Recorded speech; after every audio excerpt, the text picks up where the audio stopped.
In primetime news this evening, stay inside. Nightly curfew extended for another week. File received. Jody and Farron's attorney receives medical records from UHWI. And fiscal surplus. Lower spending boosts government savings.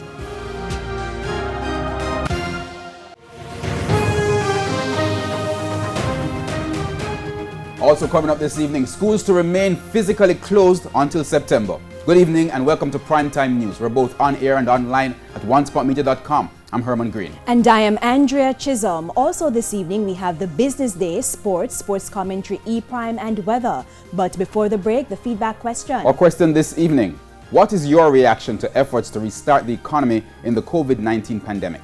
You may share comments online, facebook.com/Television Jamaica, and tweet us at Television Jam.